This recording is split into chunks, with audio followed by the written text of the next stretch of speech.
Everyone, good afternoon. कैसे हैं आप सब? आई होप आप सब बहुत अच्छे होंगे and welcome to my new vlog. Saturday का डे है और आफ्टरनून का टाइम हो गया था, तो यहाँ पे डेली के जितने भी घर के काम होते हैं वो सारे मैं निपटा चुकी थी। उसके बाद हेयर वॉश मैंने करा था, नहा धो करके मैं आ गई थी। तो नहा करके आई थी तो साथ ही साथ मैं स्किन केयर कर लेती हूँ। और सबसे पहले मैंने फेस पर टोनर अप्लाई करा था, उसको थोड़ा सा स्प्रेड कर लेती हूँ, अच्छे से ड्राई हो जाता है। देन फिर मैं मॉइस्चराइज़र अप्लाई कर लेती हूँ। तो मॉइस्चराइज़र मैं अभी रिसेंट में यूज़ कर रही हूँ पॉन्ड्स का जो लाइट मॉइस्चराइज़र होता है ना, वो वाला। इसमें एक सुपर लाइट भी आता है। अभी जैसे समर्स बढ़ रही है ना, मेरी स्किन जो है वो थोड़ी सी कॉम्बिनेशन टाइप की है। वैसे ऑयली टेक्सचर है बट अभी कॉम्बिनेशन वाला मतलब चलता है कि कॉम्बिनेशन जैसी रहती है कि जल्दी से ड्राई भी हो जाती है। तो अभी मैं सुपर लाइट वाला लेकर के आऊँगी। अभी फ़िलहाल उसी से काम चल रहा था। विंटर में मैंने वो वाला टब लिया था लाइट मॉइस्चराइज़र वाला। उसके बाद मैंने हैंड्स वगैरह पे भी मॉइस्चराइज़र अप्लाई कर लिया था और एक अच्छा सा माइल्ड सा मैंने परफ्यूम अप्लाई कर दिया था। उसके बाद मैं ये ना फ्राइडे के टाइम मार्केट गई थी मम्मी के साथ, तो कुछ छोटा मोटा सामान लेकर के मैं आई थी जो कि मैंने इसको ओपन ही नहीं करा था। तो आप सबके साथ मैं इसको अनबॉक्स कर लेती हूँ। लाई थी और लेट थोड़ा सा हो गए थे हम, एक्चुअली 2 चक्कर हमने उस दिन मारे थे। एक बार पहले ये सब सामान लेकर के आए, फिर उसके बाद फ्रूट्स वगैरह ला करके मेरे को रखने थे ताकि मॉर्निंग में बेटू को टिफ़िन वगैरह में भी देने होते हैं और वो खा करके भी जाती है और मेरे को भी मॉर्निंग में चाहिए होते हैं। तो 2 चक्कर हो गए थे, फिर मैं बहुत थक गई थी तो फिर मैंने इसको अनबॉक्स किया ही नहीं। और सैटरडे तो मम्मी अर्ली मॉर्निंग चली ही गई थी तो फिर इनको खोलना हो ही नहीं पाया। तो सबसे पहले मैंने एक ये पिल्लो का सेट लिया था। मैं काफ़ी दिनों से सोच रही थी लेने के लिए ऑनलाइन, बट ऑनलाइन मैंने ऑर्डर नहीं करे, मैं ऑफ़लाइन ले आई थी। और ये देखो दोनों एक साथ पैक थे। अभी मैंने आपके सामने इस सेट को अनबॉक्स करा है, बट दोनों ही अलग अलग थे। इसका जो ऊपर का कवर था वो अलग सा था और इसका जो था वो अलग था। और एक वाले जो पिल्लो था ना दूसरा वाला, उसके ऊपर थोड़ा सा एक ब्लैक स्टेन भी था, जबकि ये पैक्ड थे और भैया ने उसको अनपैक करके दिखाया नहीं था। अभी खोला तो दोनों जो पिलो थे वो अलग अलग निकले। उसके बाद एक ये प्लेसमेट मैंने लिया था, अच्छा लग गया था और मेरे को काफ़ी चीप प्राइस पे ये मिला था। तो एक ये मैंने ले लिया था ताकि थोड़ा सा छोटी छोटी चीज़ों से ना घर का लुक काफ़ी चेंज हो जाता है कि जब मैं थोड़े दिन उससे बोर हो जाऊँगी देन फिर मैं ये वाला बिछा दूँगी। या फिर अलग अलग जगह पे आप इसको अलग अलग यूज़ करके रख सकते हो। जैसे इस टेबल पे रखा है, फिर कहीं और आप रख सकते हो। अगर आपके पास डाइनिंग वगैरह है वहाँ यूज़ कर सकते हो इसको। प्लेसमेट जो डिनर टेबल होती है ना, उसके ऊपर प्लेट्स वगैरह रखने के लिए भी यूज़ कर सकते हो। तो ये काफ़ी अच्छा लगता है टेबल वगैरह के ऊपर, तो इसलिए मैंने ये ले लिया था।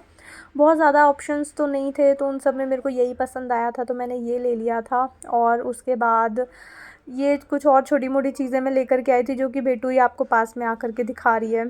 उसके बाद फिर एक मैंने ली थी बेडशीट। चलते फिर ऐसे ही चलते चलते ना मेरे को स्टॉल से ये वाली बेडशीट का जो प्रिंट था ना वो बहुत अच्छा लग गया था तो मैंने ये वाली ले ली। तो क्लोजली मैं दिखा रही हूँ, प्लेसमेट इस तरह का था। और एक ये कॉटन बॉल्स थी जो कि पूजा करने के लिए यूज़ होती हैं। जो पहले मेरे पास थी ना वो काफ़ी छोटी छोटी थी, तो ये बॉल्स ना काफ़ी बड़ी सी थी ताकि दिया वगैरह लगाने में ना अच्छे से लग सके।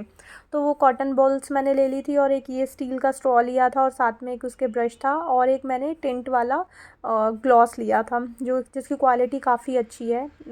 आई थिंक टीन ब्रांड का था ये। तो इसको लगाने के बाद ना काफ़ी अच्छे लिप्स पे ना एक स्टेन सा आ जाता है, पिंकी पिंकी सा। तो ये वाला जो ग्लॉस है ना ये मुझे अच्छा लगा, इसको मैं रिस्टोर भी करूँगी जब ये फिनिश हो जाएगा। और उसके बाद फिर बस यही सब चीज़ें थी जो मैं लेकर के आई थी। क्लोजली भी मैंने दिखा दी। जो बेडशीट थी ना इसका प्रिंट मेरे को काफ़ी अच्छा लग गया था, बट ये प्योर कॉटन नहीं है, ये थोड़ा सा मिक्स कॉटन है। बट हाँ, एसी में इससे काम चल जाएगा। आप इसको ऊपर डालने के लिए भी मैं यूज़ कर सकती हूँ। और सेकेंड वाला बेडरूम है वो बहुत ज़्यादा यूज़ नहीं होता है, कोई गेस्ट आता है तभी यूज़ होता है, अदरवाइज़ वो पूरा दिन ऐसे ही रहता है। तो उसके ऊपर डालने के भी काम आ जाएगी। तो मतलब इसके यूजेस मैं निकाल लूँगी तो काफ़ी सारी जगह पे ये यूज़ हो जाएगी। इसका प्रिंट काफ़ी अच्छा था तो इसलिए मैंने वो अभी ले ली। और वैसे भी एसी में थोड़ा सा मिक्स फैब्रिक होता है ना, चल जाता है थोड़ा बहुत। तो जस्ट मेरे को काफ़ी प्राइस भी इसका बहुत कम पड़ा था। उसके बाद यहाँ पे हो गया था इवनिंग का टाइम और बनाना शेक मैं बनाने लगी थी। वैसे तो मैंगो शेक बना रही हूँ आजकल, बट जो बनानास मैं लेकर के आई थी ना तो वो थोड़े से ना सॉफ्ट हो रहे थे, मतलब ज़्यादा ना पकने लगे थे। तो फिर मैंने कहा यही कंज्यूम कर लेती हूँ, अदरवाइज़ ये मॉर्निंग तक ना और भी ज़्यादा सॉफ्ट हो जाएंगे और फिर वो खाने लायक नहीं रहेंगे। बेटू तो बिल्कुल देखती है ना ज़्यादा थोड़ा ढीला ढीला सा लग रहा है, वो बिल्कुल भी नहीं खाती है। तो फिर मैंने कहा कि आज बनाना शेक बना देती हूँ मैंगो शेक की जगह, और थोड़ा सा चेंज भी हो जाता है। काफ़ी दिन से रेगुलर मैं मैंगो शेक बनाए जा रही थी तो आज थोड़ा सा चेंज हो जाएगा। और बच्चों को थोड़ा चेंज कर करके पिलाऊँ ना तो उनका टेस्ट टेस्ट भी बना रहता है। तो आज मैंने उसको बोला आपको मैं कुछ न्यू बना करके देती हूँ। बोलती है कि ये तो बनाना शेक ही बना रहे हो। मैंने कहा ये बनाना शेक नहीं है, कुछ उसको ना मतलब न्यू तरह से उसके सामने प्रेजेंट करो चीज़ों को बच्चों को, और थोड़ा सा उसका अलग सा कुछ नेम दे दो तो बच्चे, मैंने ऐसा देखा है कि ये पी लेती है। थोड़ा सा अगर मैं प्रेशर बना करके रखूँ कि नहीं ये अच्छा है, उससे बातें करूँ उससे रिलेटेड और थोड़ा सा उसके साथ मस्ती में इन्वॉल्व हो जाऊँ, तो फिर थोड़ा सा बच्चा खा पी लेता है। तो फिर मेरे साथ ही बैठी हुई थी कि देख रही थी वो कि मैं क्या बना रही हूँ। और उसके बाद यहाँ पे बनाना शेक जो था वो बन के रेडी हो गया था। और ठंडा ठंडा बनाना शेक, समर्स बहुत ज़्यादा है ना, गर्मी बहुत ज़्यादा बढ़ गई है, तो काफ़ी अच्छा लगती हैं ठंडी ठंडी चीज़ें। और वैसे भी ना आज स्टील का स्ट्रॉ था उसके पास, तो उसको मैंने इस तरह के इसमें सिपर में डाल करके दिया था, तो उसको अच्छा लग रहा था, वो इंजॉय कर रही थी पीते हुए। उसके बाद यहाँ पे हो गया था नाइट का टाइम। मनीष से जस्ट हमारी बात हुई थी, तो वो फ़्लाइट में वहाँ बैठ गए थे, तो बेटू से उन्होंने वीडियो कॉल पे बात करी थी, हम दोनों से ही वीडियो कॉल पे बात करी थी। और फिर यहाँ पे बेटू प्रे कर रही थी कि मेरे पापा ठीक ठाक यहाँ पे जल्दी से पहुँच जाएं घर पे। तो उसको थोड़ा सा मैंने रिकॉर्ड करा था कि वो भगवान जी से विश कर रही थी अपने पापा के लिए।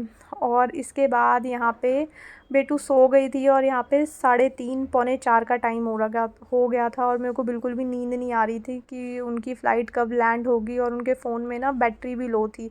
जब ऐसी सिचुएशन आती है ना तो बिल्कुल मतलब टेंशन के मारे ना बिल्कुल नींद सी नहीं आ रही थी। अभी मैं आपको टाइम दिखाती हूँ कितना टाइम हो गया। सुबह के 4:01 हो गए हैं, स्टिल मेरे को बिल्कुल भी 1 सेकंड के लिए भी नींद नहीं आई थी। मैं पूरी रात से ऐसी लाइट ऑन करके बैठी हुई थी, कभी फ़ोन स्क्रॉल कर रही हूँ, क्योंकि बात भी नहीं हो पा रही थी, कोई अपडेट भी मैं नहीं ले पा रही थी उनकी कि क्या है कैसे है। थोड़ी देर के लिए उनका 2:30 के करीब फ़ोन ऑन हुआ था, और उसके बाद फिर फ़ोन स्विच ऑफ हो गया। मतलब फ़ोन ऑन हुआ था जब फ़्लाइट से वो लैंड करा उन्होंने दिल्ली एयरपोर्ट पे, तो तब थोड़ी सी बात हो पाई। उसके बाद फिर उनका फ़ोन ही स्विच ऑफ हो गया। फिर उन्होंने कैब ली थी जब, तो कैब में बैठ कर के थोड़ा सा फ़ोन चार्ज करा, और उनको घर आते आते 4:30 या 4:15, मतलब 4:20-25 ऐसे ही टाइम हो गया था। तो फाइनली फिर मनीष घर पहुँचे, और घर पहुँचे तो काफ़ी अच्छा लग रहा था। अप्रॉक्स 5-6 डेज़ हो गए थे उनको घर से गए हुए। काफ़ी मतलब थोड़ा सा लंबा ट्रिप हो गया था, नहीं तो ऑल जैसे वो जाते रहते हैं ना ऑफिशियल ट्रिप से, तो इतना लंबा होता नहीं है, 3 से 4 दिन का होता है, बट अभी 5 से 6 दिन का हो गया था। और बेटू को भी उठा दिया था जब ये आए थे, तो वो उसको मैंने थोड़ी सी आवाज़ लगाई, बेटू पापा आ गए। वो भी ना बहुत बेसब्री से वेट कर रही थी मनीष के आने का। मैंने थोड़ा सा ऐसे बोला जस्ट चेक करने के लिए कि उठती है या नहीं, वो तुरंत उठ गई थी नींद में। फिर मनीष ने उसको हग वग करा, प्यार करा,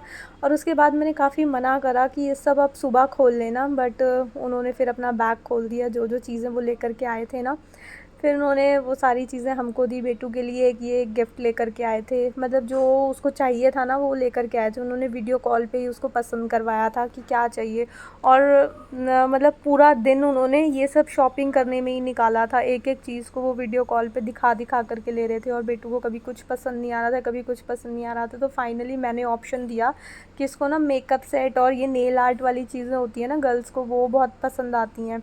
तो फिर उसको वही पसंद आया, फिर उन्होंने वही लिया उसके लिए। टॉयज़ उसको दिखा रहे थे तो उसको पसंद नहीं आ रहे थे।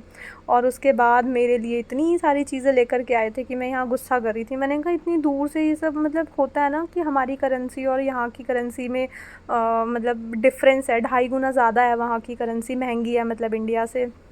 तो ये सब चीज़ें वहाँ पे इतनी सारी लेने की क्या नीड थी, मुझे यहाँ इंडिया से शॉपिंग करा देते उतने पैसों में। वो टिपिकल हाउस वाइफ वाली बातें मैं कर रही थी कि क्या ज़रूरत थी इतने सारे पैसे खर्च करने की, यहाँ से ला कर के मेरे को उतने रेट में डबल शॉपिंग कर लेती मैं। तो वही मैं बोल रही थी कि क्यों इतना सब लेकर के आए। तो 3 ड्रेसेस लेकर के आए थे मेरे लिए, और बेटू के लिए ये कैंडीज़, जो कि मैंने लास्ट टाइम गए थे ना बहुत सारे कैंडीज़ के पैकेट्स लेकर के आए थे, जो कि किसी ने भी नहीं खाई थी, ना मैंने खाई थी ना बेटू ने खाई थी, वो ऐसे ही मैंने निकाली थी बस। फिर भी मना करने के बाद भी वो 3 पैकेट कैंडीज़ के ले आए, और ये टी शर्ट्स, मतलब और भी छोटा मोटा सामान था जो छोटी मोटी चीज़ें सबके लिए लेकर के आए हुए थे।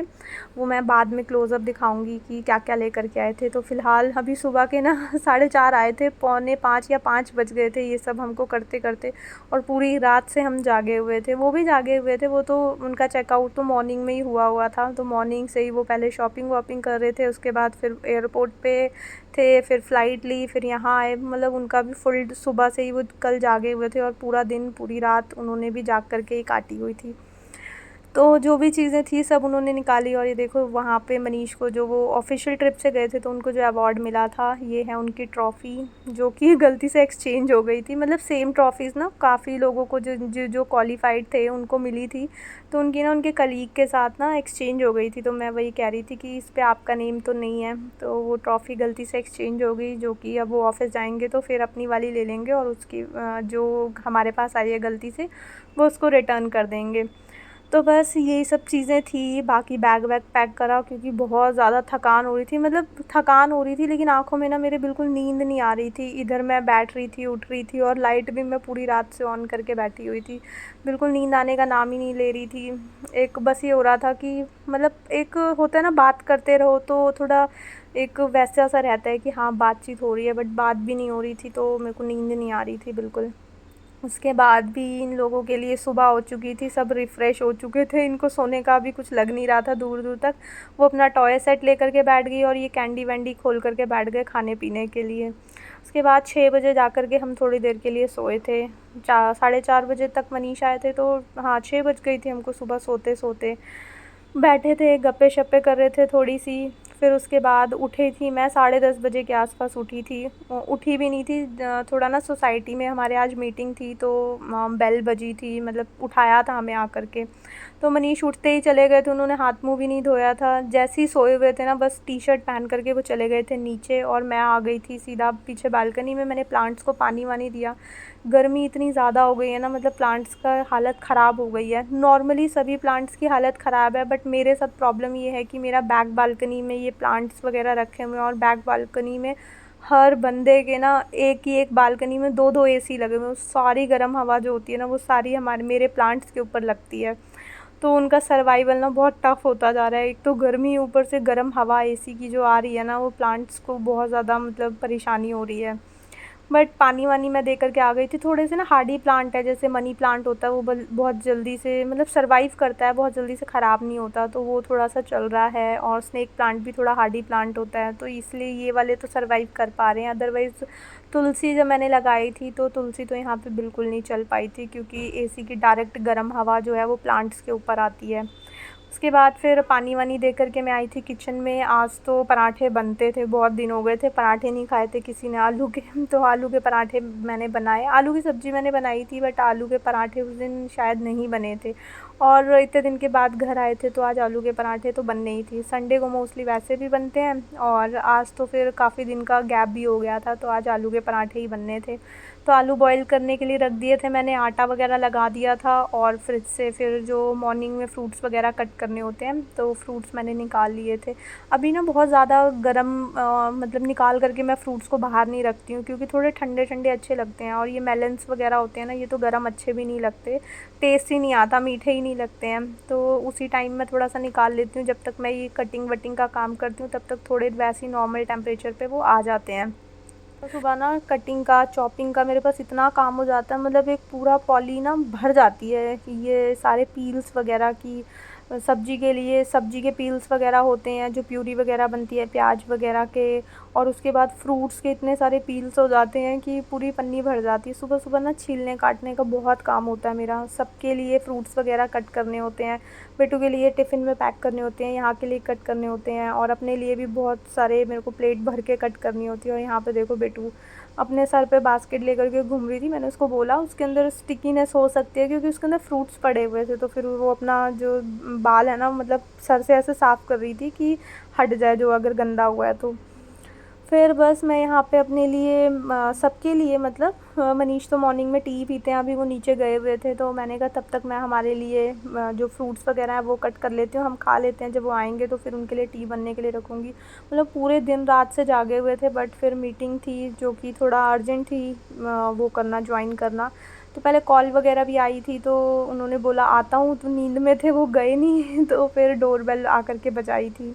और उसके बाद सोसाइटी से ही कोई आया हुआ था, एक भैया भाभी थे वो आए हुए थे, तो टी मैंने मनीष के लिए अभी बनने के लिए रखी थी। जस्ट मीटिंग से ऊपर आए थे तो साथ ही आ गए थे सब, तो फिर टी मैंने मनीष के लिए बनने रखी थी, तो फिर भैया भाभी के लिए भी रखी, और फिर सब ने टी वगैरह पी वहाँ पे। उसके बाद मनीष अपना फ्रेशन अप वगैरह होकर के होने गए थे, और मैं यहाँ पे अपने पराठे वगैरह की प्रिपरेशन कर रही थी। आलू को ना मैं ऐसे नाइफ़ से चेक कर लेती हूँ ताकि उनके अंदर ना थोड़ा कच्चापन ना हो।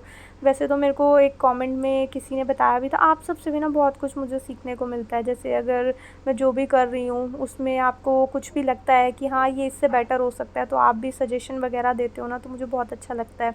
तो एक बार ना आलू बहुत बड़े साइज़ के थे कुकर में, तो उसको मैंने ऐसे ही बॉईल करने के लिए डाल दिया था। तो आप में से ही किसी ने मुझे बताया था कि दी अगर आप आलू जो अगर ज़्यादा बड़े साइज़ के उसको कट करके डालोगे ना, तो आलू अच्छे से अंदर से बॉयल हो जाते हैं। तो अभी बहुत बड़ा साइज़ तो नहीं था आलू का, मीडियम ही साइज़ थे। मैं वैसे मीडियम साइज़ के ही लेती हूँ, अनियंस हो या फिर आलू हों, वो ना थोड़े सही रहते हैं, वेस्टेज नहीं होती। तो मतलब नॉर्मली साइज़ के थे, तो फिर मैंने ऐसे ही डायरेक्ट बॉईल कर लिए थे। और स्टफ़िंग के लिए जो चीज़ें चाहिए होती हैं वो मैंने कट कर ली थी। यहाँ पे अनियंस चाहिए होते हैं, अनियंस चॉप कर दिए थे, ग्रीन चिली और साथ में थोड़ा सा गार्लिक से ना अच्छा फ्लेवर आता है। आलू की टिक्की हो, आलू के पराठे हों या फिर ये पकौड़े वगैरह हों। और थोड़ी सी हींग भी मैंने साथ में डाली थी। तो बस फिर उसके बाद मैं आलू के पराठे बना रही थी, और आलू के पराठे बन रहे थे तो साथ में दोबारा से टी तो बननी ही थी। तो इधर से फिर मैंने टी बनने के लिए रखी थी और दूसरी साइड आलू के पराठे बना रहे थे। फ्रूट्स वगैरह मैंने अभी नहीं खाए थे, बेटू को मैंने कट करके दिए थे क्योंकि सब आ गए थे। तो फिर डायरेक्ट मनीष को मैंने पराठे बना करके दे दिए थे। इन दोनों को मैंने कहा खिला देती हूँ पहले, फिर मैं अपने लिए और फ्रूट्स वगैरह कट कर लूँगी, क्योंकि अभी मैं फ्रूट्स कट कर रही थी तब तक आ गए थे सब। तो फिर मैंने इन दोनों के लिए पराठे बनाए, उसके बाद मैंने अपने लिए फ्रूट्स कट करे थे। और मेरे को घी की यहाँ पे रीफ़िलिंग कर रही थी। घी का जो पॉट था, मतलब वो ग्लास वाला जो कंटेनर था, वो मेरे से खुल ही नहीं रहा था। तो फिर मैंने कहा पहले चलो यही यूज़ करती हूँ, कम पड़ेगा तो फिर मनीष से खुलवाऊँगी। उसके बाद यहाँ पे गर्मा-गर्म पराठा बन के रेडी हो गया था। जब पराठा तवे से मैं उतार लेती हूँ ना, उसके ऊपर थोड़ा-सा घी अच्छे से डालती हूँ, तो उसका खाने में टेस्ट भी अच्छा होता है और वो हेल्थ के लिए भी ज़्यादा अच्छा होता है। अगर आप गैस पे अगर घी डालते हो ना, तो उसका टेम्परेचर जो होता है ना, वो बहुत ज़्यादा हो जाता है और उसके सारे न्यूट्रिशंस जो हैं, वो हेल्दी न्यूट्रिशन जो होता है, वो सारा ना ख़राब हो जाता है। तो ऑलवेज़ घी जब हम यूज़ करते हैं ना, तो उसको टेम्परेचर पे नहीं हमको डालना चाहिए। तो मैं प्लेट में उतार लेती हूँ ना, तब जा कर के डालती हूँ। फिर उसके बाद सब ने अपना यहाँ पे ब्रंच वगैरह करा। काफ़ी लेट हो गए थे ये सब करते-करते हम, क्योंकि 10 साढ़े 10 बजे सो कर के उठे थे। साढ़े 10 के बाद ही उठे थे, साढ़े 10 तक ही उठे थे। तो उसके बाद फिर मीटिंग वगैरह थी, 1 घंटा उसमें लग गया। और हमको यहाँ पे ब्रंच करते-करते अप्रॉक्स साढ़े 12 पौने 1 हो गए थे। फिर उसके बाद मैंने अपने लिए फ्रूट्स कट करे, फिर अपने लिए बनाया, फिर उसके बाद किचन वगैरह समेटी। तो मैं यहाँ पे फिर सारे बर्तन वगैरह मैंने कहा साथ के साथ क्लीन कर देती हूँ, क्योंकि संडे है, संडे को इवनिंग में ना थोड़ी आउटिंग वगैरह हो जाती है, आस-पास हम चले जाते हैं और सामान जो रीफ़िल वगैरह करना होता है वो सब मैं कर लेती हूँ। तो बस इसी के साथ आज का व्लॉग मैं यहीं पे एंड करती हूँ। आई होप आपको ये व्लॉग अच्छा लगा होगा। अगर आपको ये व्लॉग अच्छा लगे तो इसको लाइक, शेयर एंड सब्सक्राइब ज़रूर करना। मिलेंगे एक न्यू वीडियो में। Till then take care friends, bye bye.